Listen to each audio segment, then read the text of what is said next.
am very glad indeed to come to Westminster College this afternoon, and I am complimented that you should give me a degree from an institution whose reputation has been so solidly established.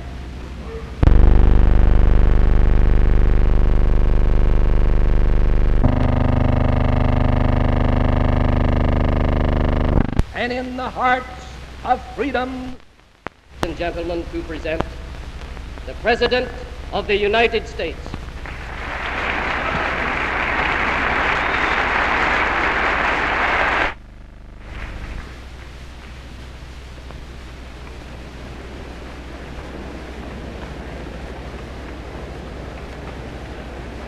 President McClure, Governor Donnelly, ladies and gentlemen, you know, this is one of the greatest pleasures and privileges I have had since I have been President of the United States. I appreciate most highly Governor Donnelly's welcome to Mr. Churchill and myself, and I'm very thankful that Dr. McClure suggested to me that Mr. Churchill be invited to deliver this lecture today. I had a letter from Mr. Churchill, 6 months ago. I had never met Mr. Churchill personally.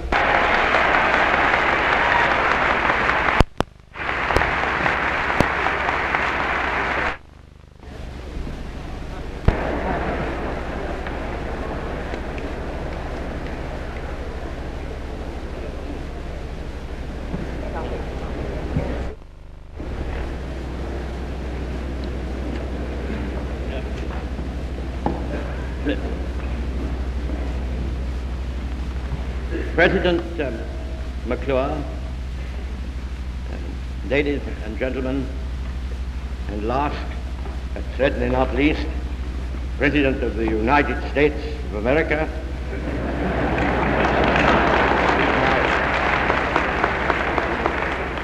so amid his heavy burdens, and to give me an opportunity of addressing this kindred nation, as well as my own countrymen across the ocean, and perhaps some other countries too. Now, I shall certainly avail myself of this freedom, and feel the more right to do so, because any private ambitions I may have cherished in my younger days have been satisfied beyond my wildest dreams. Let me, however, make it clear, and safety of mankind. Fraternal association requires not only the growing friendship and mutual understanding between our two vast but kindred systems of society, but the continuance of the intimate relations between our military advisors, leading to common study of potential dangers, to similarity of weapons and manuals of instruction, and to the interchange of officers and cadets at technical colleges.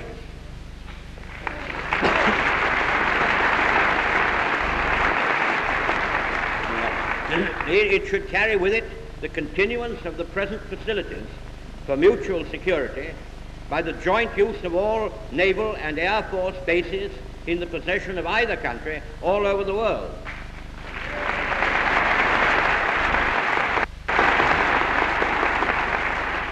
This would perhaps double the mobility of the American Navy and Air Force. It would greatly expand that of the British Empire forces. And it might well lead, if and as the world calms down, to important financial savings. Already we use together a large number of islands. More may well be entrusted to our joint care in the near future. The United States has already a permanent defense agreement with the Dominion of Canada, which is so devotedly attached to the British Commonwealth and Empire. This agreement is more effective than many of those which have often been made under formal alliances. This principle should be extended to all the British Commonwealths with full reciprocity.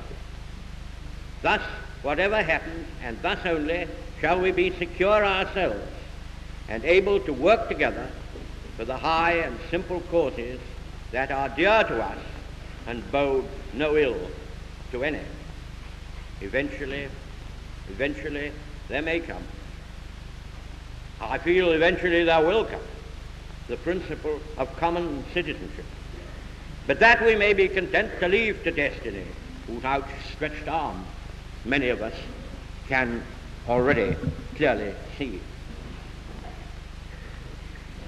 There is, however, an important question we must ask ourselves. Would a special relationship between the United States and the British Commonwealth be inconsistent with our overriding loyalties to the world organization? I reply that, on the contrary, it is probably the only means by which that organization will achieve its full stature and strength. Our difficulties and dangers will not be removed by closing our eyes to them. They will not be removed by mere waiting to see what happens, nor will they be removed by a policy of appeasement. What is needed is a settlement, and the longer this is delayed, the more difficult it will be, and the greater our dangers will become.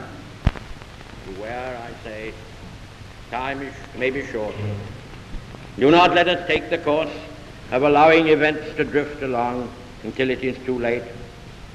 If there is to be a fraternal association of the kind I have described, with all the extra strength and security which both our countries can derive from it, let us make sure that that great fact is known to the world, and that it plays its part in steadying and stabilizing the foundations of peace.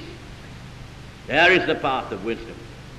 Prevention is better than cure.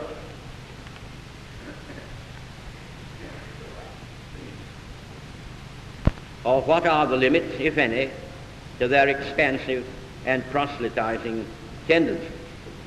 I have a strong and growing contact between the Russian people and our own peoples on both sides of the Atlantic. It is my duty, however, for I am sure you would not wish me not to state the facts as I see them to you. It is my duty to place before you certain facts about the present position in Europe. Police governments being exerted by the Moscow government. An attempt is being made by the Russians in Berlin to build up a quasi-communist party in their zone of occupied Germany by showing special favors to groups of left-wing German leaders. At the end of the fighting last June, the American and British armies withdrew westwards in accordance with an earlier agreement to a depth at some points of 150 miles upon a front of nearly 400 miles, in order to allow our Russian allies to occupy this vast expanse of territory which the Western democracies had conquered.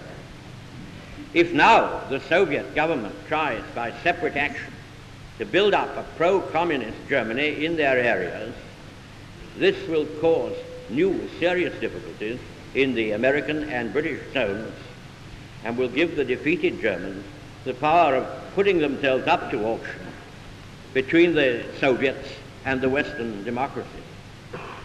Whatever conclusions may be drawn from these facts, in fact they are, this is certainly not the liberated Europe we fought to build up, nor is it one which contains the essentials of permanent peace. The safety of the world, ladies and gentlemen, requires a new unity in Europe, from which no nation should be permanently outcast. It is from the quarrels of the strong parent races in Europe that the world wars we have witnessed, or which occurred in former times, have sprung. Twice in our own lifetime, we have seen the United States, against their wishes and their traditions, against arguments the force of which it is impossible, the force of which it is impossible not to comprehend.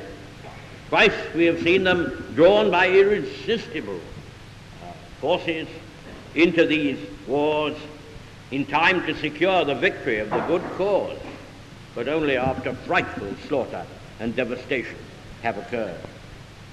Twice the United States has had to send several millions of it. That, I feel, opens a course of policy of very great importance.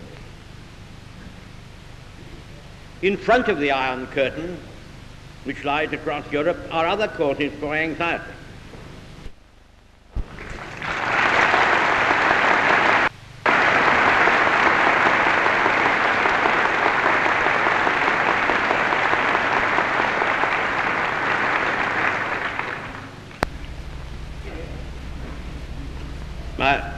Ladies and gentlemen, the United States stands at this time at the pinnacle of world power. It is a solemn moment for the American democracy. For with primacy in power is also joined an awe-inspiring accountability to the future. If, as you look around you,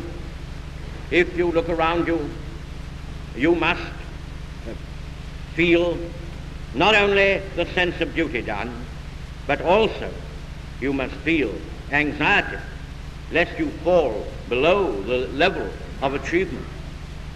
Opportunity is here now, clear and shining for both our countries. To reject it or ignore it or fritter it away will bring upon us all the long reproaches of the after time. It is necessary that constancy of mind, persistency of purpose, and the grand simplicity of decision shall rule and guide the conduct of the English-speaking peoples in peace as they did in war.